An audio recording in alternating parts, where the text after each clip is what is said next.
happy to be here today to share my story with you. And if I had to give my story a title, it would be Expect the Unexpected.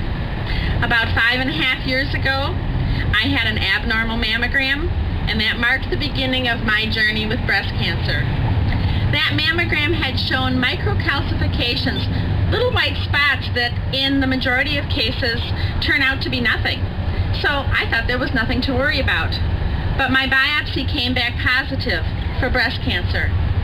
Based on that mammogram and my physical exam, I expected that the lumpectomy would remove a small tumor about 1 centimeter in size. But the surgeon found a tumor almost 3 times bigger than that, and there was more than one tumor. There were several. I expected that the cancer would be confined to my breast, but found that in fact it had spread to my lymph nodes. I expected that my lumpectomy would be followed by radiation therapy, but instead I faced 8 rounds of chemotherapy that lasted 6 months. I expected that the surgery had removed all the cancer in my breast, but it hadn't, and so I had a second lumpectomy.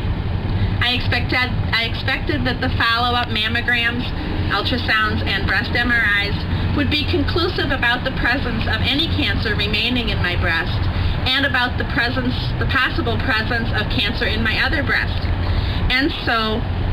But it turned out they weren't conclusive, and so I ultimately opted to have a bilateral mastectomy.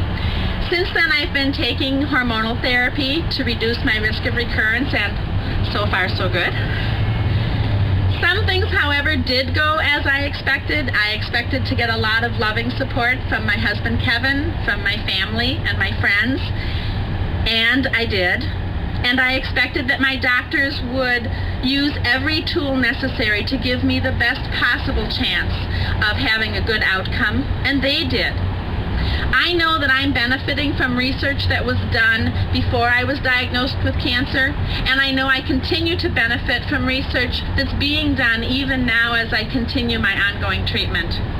But not everyone is that fortunate. My mom was diagnosed with cancer 2 years ago this week. She had a tumor in her bladder. The morning of her surgery, before she was wheeled into the operating room, a CT scan showed extensive tumors in her abdomen. So the bladder surgery was canceled, and instead she had a biopsy of one of those abdominal tumors. After many tests at her hospital and at the Mayo Clinic and many days of waiting, the pathology report was inconclusive. Their best guess was that she had metastatic ovarian cancer, but they didn't know for sure. My mom made the difficult choice to stop her treatments, and she died a week later. We have come a long way in cancer screening, diagnosis, and treatment, and I am living proof of that. My mom, however, is proof that we haven't made nearly enough progress, that in some cases we can't even answer that basic question, what kind of cancer is this? The only way we will find the answers we need to eradicate cancer is through research, and the largest funding source of cancer research is our government.